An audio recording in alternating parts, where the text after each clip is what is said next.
እንኳን በለውጥ ጎዳና ላይ ወዳለችው ውቢቷ የካ ክፍለ ከተማ ወረዳ 7 ሲግናል በሰላም መጣችሁ።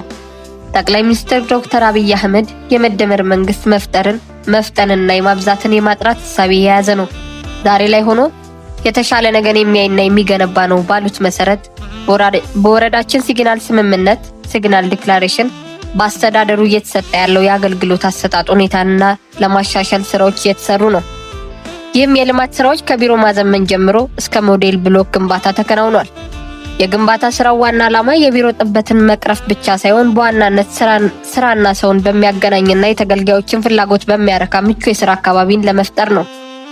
በዚህም መሰረት በወረዳችን አጠቃላይ ከቢሮ እድሳት ስራዎች በተጨማሪ የካቢኔ መሰብሰቢያ አዳራሽና የሰራተኞች ካፌ ግንባታን በመስራት የወረዳ አስተዳደሩን ለሰራተኛና ለተገልጋዮች ምቹ የስራ አካባቢን በመፍጠር በዲጂታል የታገዘ ቀልጣፋ አገልግሎት እየሰጠ ይገኛል።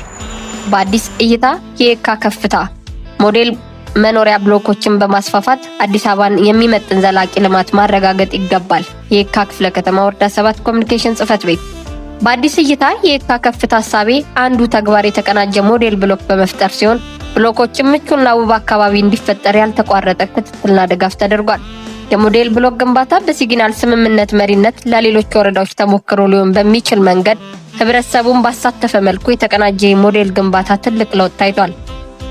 በሞዴል ብሎክ ግንባታ በስራ ዕድል ፈጠራ፣ በከተማ ግብርና፣ በቀለም ቅብ፣ ፋሳድ ላይትና ካሜራ እንዲሁም ከርቭስቶን ስራዎችን ሌሎች የመሰረተ ልማት ስራዎችን በመስራት አካባቢን ውብና ምቹ ማድረግ ችለናል። በስራ ዕድል ፈጠራ የአካባቢውን ወጣቶችና ሴቶች ተጠቃሚነት ያስቻለ ሲሆን በዚህም ሰፊ ቁጥር ያለው ነዋሪ በተለያየ ዘርፍ ተጠቃሚ ማድረግ ተችሏል።